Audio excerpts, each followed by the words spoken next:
Milsurp Garage here. Since we're back, let's just jump right in. Savage Model 1914. I'm going to go through a whole bunch of these old school 22s. These are typically called gallery guns. They're basically like turn of the century. They're all starting from about 1900 to about 1940 is where these things go through. They just kind of like go through both of the world wars, you know what I mean? That's basically what these guys did. They're mostly 22 long rifle, long and short. For most of the cases they can fire all three, but some of them, as we'll dig through them, are proprietary just to shorts. There's one or two that might be proprietary to long rifle only. But this one, as you can see, some of the writing on here, is model 1914, 22 short, long, and long rifle. And what do we have here? Manufactured by Savage Arms, Utica, New York, USA. And some really old crusty patents on here. Now, my story with this guy was when I bought it, I had the incorrect rear sight. So you can see the rear sight looks a little bit cleaner than the rest of it. It's kind of not quite the same patina, but I couldn't deal with the wrong sight being on there. And number two is that you could see that the tang sight, these screws that are on the back that you'll see on a lot of these, are for tang sights like marbles sights and things like that. Like aperture sights. And this was apparently on here, and the guy must have been on here for years. You can see the mark that it made. And when I bought it, it was gone. I guess the guy decided to sell it separately, or someone along the line decided to remove it. And these little plugs were missing, so I had to get these from Numrich. Numrich actually had them, especially for this gun. Sent them, fit perfect, look nice. So the story with most of these 22s also, I'm using this one as just kind of like a litmus. Most of them are takedown. They'll have a screw like this, something similar that they use as a takedown. They'll all have some form of slide release. This one is right here. And they all, for the most part, have these tube magazines that run underneath the barrel that are very similar. I'm sure you've seen these before. They have like a spring-loaded follower inside of a tube. That tube has some type of latching mechanism, and usually there's some type of loading port in this tube. As gallery guns, they used to actually have these tubes like this that were filled with rounds, and you would remove this tube completely. A lot of the gallery guns didn't have this loading port because you would simply take the tube filled with rounds, put it in here, tilt it, and all the rounds would slide in into the tube, and then you would take this magazine and slide it in. Some of them, when you get to this point where you're up against the rounds, it has to now go over each round, and sometimes some of them are a little bit more difficult than others. It's almost like the better the rifle was, the easier that magazine tube went over the rounds. It was interesting. And they all seem to have their own idea of how this should clip. This one is kind of interesting. It's kind of different. It has like a clip that goes in a hole right there, and you squeeze it like this to get it off. So what Savage did with this one is kind of interesting. Now this Savage is actually interesting because there was the first model that looked similar to this was called the 1903. Now I can show you, this book here is a great book by Bill Ward. I suggest you buy it. Nothing against Bill. I'm just going to show a couple of quick photos here that just depict. See, this is what the 1903 looked like. It was a magazine. It had a magazine. This was an autoloader called a 1912. And this was 1903. Shows the internals there was a It had a detachable magazine. Then they came out with a 1909 after that. This is the 1909 that they're picturing here. And this was the 1903. It was a magazine fed. And then in 2014, Savage stepped up with this type of magazine arrangement, and I think this was like the best one. This one was known for being the best of the few. And the semi-automatic one, the 1912, that looks similar to this, but had the bolt handle that you saw there, the semi-automatic, that has the right to call itself the first semi-automatic 22 to use the, sorry, where was it? Here's a picture of that guy. The first semi-automatic 22 that used the conventional 22 long rifle. There were other rimfire. I think Winchester had the 1903 first, but it was its own proprietary 22 Winchester auto ammunition, so they couldn't say that it was the first of the modern day that we use now. 22 was the Savage. So this one kind of fits, like with a group of some pretty reputable guns there. This one did not stand alone. This had like a whole bunch of buddies. A couple of interesting things about this guy. One is on the buttstock. Check this out. You got the Savage Indian there. Savage quality. You see that? And another thing that makes this one unique is it actually has a cocked rifle indicator here. So if you were to see now with these, most of them you can, if you open the action, you could pull the trigger and ride the bolt down like that, so you don't have to dry fire them. You don't want to dry fire these guys. The whole dry firing thing is mostly a myth. However, with these 22s, since the firing pin did actually contact the side of the case, of the 22 case, or it contacted the side, the rim, so you actually could have a problem where the firing pin would contact the edge of the barrel inside, and in some cases, some of these 22s could be damaged by dry firing them. So I try not to. I mean, with a guy like this, like I said, if it was cocked with most of them, if you open up the action, you feel a spot where you're kind of like would have the bolt. See, right now by pulling the trigger, I have the bolt now laying. The hammer now is laying on the bolt, and I could just close the action and have the bolt gently ride down on the. I have the hammer gently ride down on the bolt, and that's what you're looking for. And if you look carefully, you can see this guy, his lockup, the lockup here. You're gonna see the bolt tilt up. Watch, see it tilt up like that? That little upward movement right there. That's the lockup. The lockup is the back of the bolt locking up into a mortise in the top of the receiver right there. And with these 22s, that's enough. But you want to stick with standard target ammo. I use CCI standard velocity ammunition. That's it. When I use shorts, I use these CB shorts. Very, very mild. And when, well, I had some stingers right over there. I almost accidentally showed you the stingers. And when I use the, don't have a box right here, I'm sorry, but, or maybe I do. I don't. So I use just standard velocity CCI. Just the target velocity, not even like high velocity stuff, that stinger stuff. Not even high velocity do I use, just the standard velocity for these things. Trust me, just stay in that realm.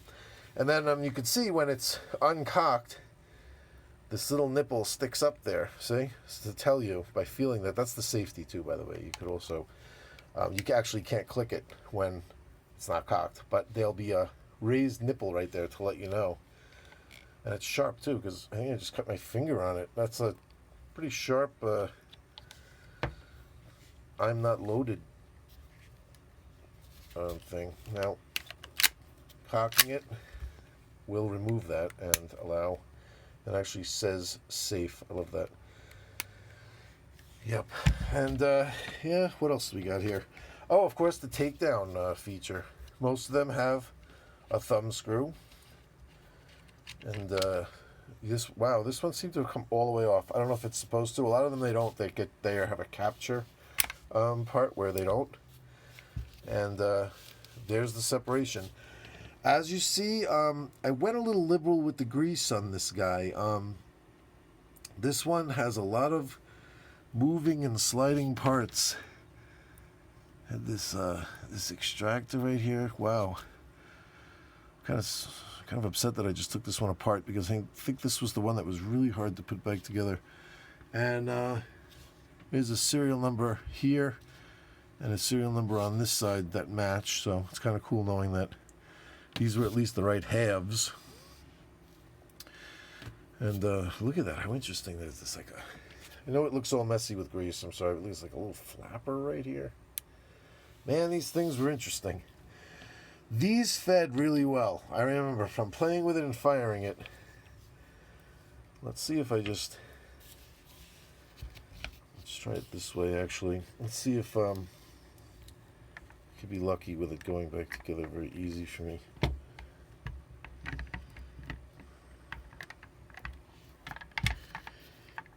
I remember this might not have been the easiest one to start with, because oh, nice. I remember this one wasn't the most pleasant one to put back together. But that seemed pretty good. Let's see if hopefully that extractor. Oh, nice! Look at that. That went together really nice. So let me show you. I got some snap caps here. 22 snap caps. Are always cool to test form and function with these things. You don't want to fool around with these rifles with live ammo. And brass cases aren't going to cut it with these tubular magazines. You're going to need to use something that's torpedo shaped to test functionality.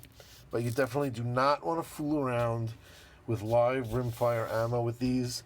Some of these are Slamfire. Some of these, when you close the action, you trip the sear. You know, it's like you're buying them. Look at what this thing looks like. Look at how old. Look at how it's like. You know, you don't really know what you're getting. I've been lucky. There's a couple of them I've had to tune and play with. But every once in a while you see one where you start messing with it and you're like, oh geez, thank God I didn't mess with live ammo, even testing function, because they're not really, nobody's gonna answer your letter when you send in that lawsuit paperwork that you blew your ear off. You know what I mean? They've been out of business for quite a while, or even if the company has the same name, it's not the same people. See how nice that slid in all the way and captured all of those. It doesn't always work that way, and this one has to click in like that. So there you go, it's clicked in. And now turn it around this way. And I can show you this one. It's really nice to see the ejection. First of all, the loading, see it pop up right away. It's facing toward, and you can try slow. So if it loads slow, you know it's going to load fast. Look at that. How nice. See how that nice? How nice that clipped right up to be captured there. And feeds. Look how nice and smooth it closes. Now you don't want to drop the hammer on. You don't want the firing pin to contact these snap caps. They're aluminum, and if you fire once, you're going to clip a piece off the side of these things that they're not meant to be hit by the hammer. Centerfire snap caps have usually like rubber or something in the center that the firing pin can hit. These do not, because the rim itself has to be, hard. So do not drop the hammer on these. And look at the ejection is nice, and the next one ready to go. Watch, I love that. Watch how this will pop right up into place. Nice. Look at that. That's beautiful. And again, you got to keep hitting the bolt release only because you don't want to pull the trigger. Function is perfect. Yep. And when you want to test for function, you definitely want to load the magazine fully also. I'll also tell you that. You want to go all the way because sometimes when you have that, first of all you want to check to make sure that you have the spring is the right size and and the right amount of fitting in there. But number two, you want to make sure that when you have the full spring pressure, that the action is still able to function properly. Look at that elevator, how nice that works. How nice that worked. That's really something, huh? But then you can check to see, is this a Slamfire one? So, of course, with that, you are going to have to drop the hammer, on a dry cylinder at least once to just try it, on a dry gun to try it once. So, let's hold the trigger down and close the action. And it did fire. So, this one is a Slamfire. So you can just hold the trigger down and pump this one and go bang, bang, bang. How cool is that? That's what everybody loves to do. Everybody loves to do that. That's definitely a fave. So yeah, that's, look at this, it's so beautiful. Look at the wood on this one. Got really lucky here. And the grooves here. It's like 100-year-old old man arm sweat crustified in here. It's nice. And screw down here with this brass is squishing. That's really cool. For suppose that's for removing the stock. I would only assume. I don't remember. When I bought these, I definitely did a full cleaning on all of them, making them nice. I'm talking about like dentistry tools, scraping off little teeny, because 22 ammo is filthy. And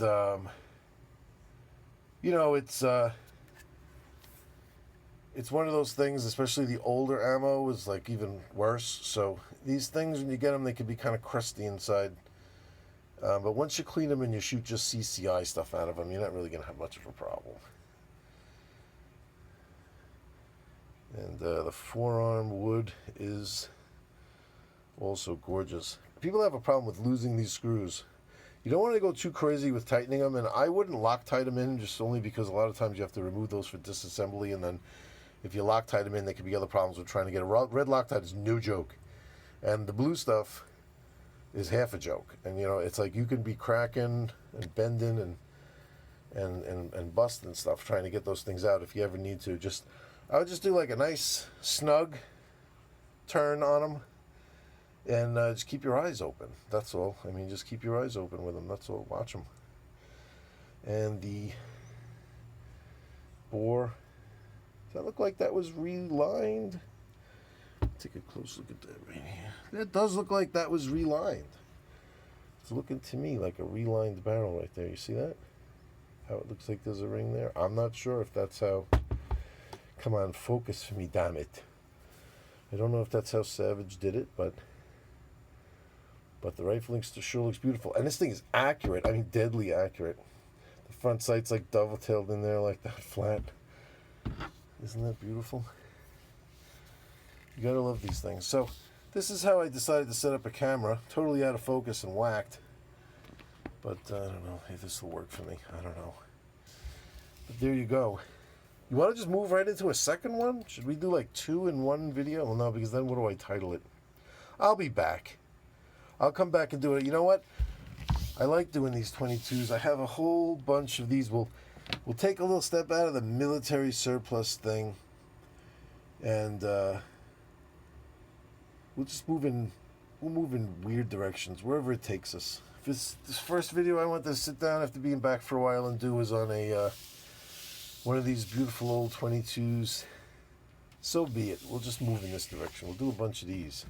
If you like these, stay tuned, because we're going to do a bunch more. And if you don't like these, you know what's really cool about these is that a lot of these were designed by guys like Browning and Pedersen, you know what I mean? And it's like, if the Browning submachine gun and the Pedersen device sound familiar to you Milsurp guys, you know what I mean? It's like, those names definitely are familiar to the people that would be into these things, because one of Browning's first designs was one of these 22s that was used as a gallery gun for years. You know what I mean? The 1890. Let me take a look. 1890. It's the 1890. It's a little pump action 22. I have one. I have a beautiful one. That's what we'll do next. How's that? Stay tuned. We'll do the Browning 1890 next. This was the Savage model 1914. And I'm looking to get one of those 1912s, the semi-automatic version of these. They didn't make many of them. They're not easy to find, but I'm in the market. I'm looking. Because I love this one so much. It'd be nice to have the semi-automatic version of it, you know? And then it has the magazine, the little magazine. And that little magazine is the same magazine that was on the 1903 and the 1909 that were the pump action ones. So you can interchange the magazines, you know what I mean? But I don't need one of the pump action ones that have the magazine necessarily, because I kind of like this one with the tube magazine. But the semi-auto version would be cool to have. There's like a sister to it, you know, especially if it's this nice. This one, the patina on the metal is a little odd. You know what I mean? That's a cool patina right there. It's not actually bluing. I don't know what you'd call that. That's like Mad Max looking. But octagon barrel, you know, these octagon. That's another thing about these. You find some of them with the round barrel, some of them with the octagon barrel. You know, it was like an option with some of them. With some of them, you can only get it just one way. You know what I mean? This one I'm not 100% sure. But I know that this has, it has the serial number all over it. You know, underneath the wood, over here, over there. You know, it's like everywhere. It was I wrote it down here. Underside of butt plate, on the stock behind the butt plate, on the outside of the trigger group, inside the receiver. The serial numbers everywhere. And this guy, they made from 1914 to 1926. Those were my notes that I had here. Where my serial numbers were, and that they made them from 1914 to 1926. And they made 49,500 of them. So that's the story. That's the Savage Model 1914. Guys, let me know in your comments